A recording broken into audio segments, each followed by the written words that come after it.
A hunger strike is a method of nonviolent resistance in which participants refuse to eat as an act of political protest, or to provoke the feelings of guilt in others, usually to achieve a specific goal, such as a policy change. Most hunger strikers will ingest liquids, but not solid food. In situations where a prisoner is on a hunger strike, the hunger strike is often terminated by the prison staff through the use of force feeding. Fasting was used as a method of protesting injustice in pre-Christian Ireland, where it was known as Troscard a Salachin. It was detailed in the contemporary civic codes, and had specific rules by which it could be used. The fast was often carried out on the doorstep of the home of the offender. Scholars speculate this was due to the high importance the culture placed on hospitality.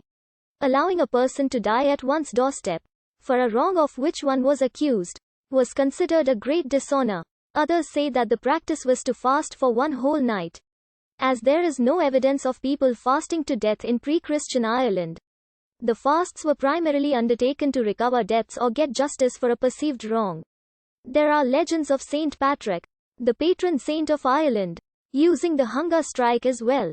In India, the practice of a hunger protest, where the protester fasts at the door of an offending party 103. Bharat has gone to ask the exiled Rama to come back and rule the kingdom.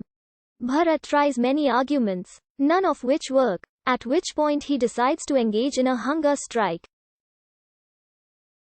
He announces his intention to fast, calls for his charioteer Sumantra to bring him some sacred kusha grass, and lies down upon the grass in front of Rama. Rama, however, is quickly able to persuade him to abandon the attempt. Rama mentions it as a practice of the Brahmanas. In the first 3 days, the body is still using energy from glucose. After that, the liver starts processing body fat, in a process called ketosis. After depleting fat, the body enters a starvation mode. At this point the body mines the muscles and vital organs for energy, and loss of bone marrow becomes life-threatening. There are examples of hunger strikers dying after 46 to 73 days of strike. For example, the 1981 Irish hunger strike. In the early 20th century, suffragettes frequently endured hunger strikes in British prisons. Marion Dunlop was the first in 1909. She was released, as the authorities did not want her to become a martyr. Other suffragettes in prison also undertook hunger strikes.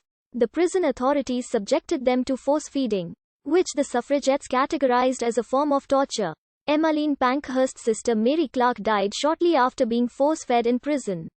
And others, including Lady Constance Bulwer Lytton, are believed to have had serious health problems caused by force feeding, dying of a heart attack not long after.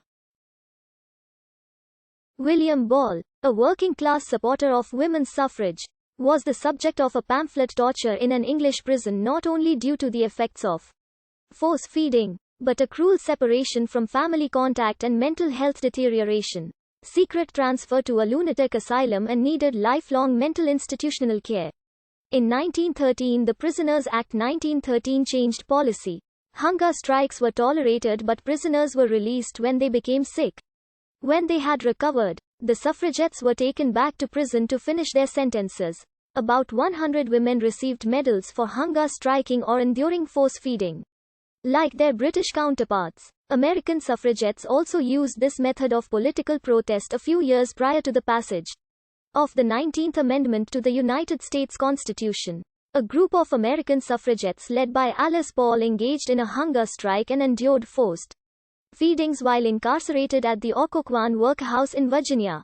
Hunger strikes have deep roots in Irish society and in the Irish psyche. Fasting in order to bring attention to an injustice which one felt under his lord, and thus shame him, was a common feature of early Irish society, and this tactic was fully incorporated into the Brehon legal system. The tradition is ultimately most likely part of the still older Indo-European tradition of which the Irish were part. The tactic was used by physical force republicans during the 1916 to 23 revolutionary period. Early use of hunger strikes was countered with force feeding, culminating in 1917 in the death of Thomas Ashe in Mountjoy Prison. During the Anglo-Irish War, in October 1920, the Lord Mayor of Cork, Terence MacSwiney, died on hunger strike in Brixton Prison. Two other Cork Irish Republican Army men, Joe Murphy and Michael Fitzgerald, died in this protest over a period of 94 days, from August 11 to November 12, 1920. John and Peter Crowley, Thomas Donovan, Michael Burke, Michael O'Reilly, Christopher Upton, John Power, Joseph Kenney and Sean Hennessy, demanding reinstatement of political status and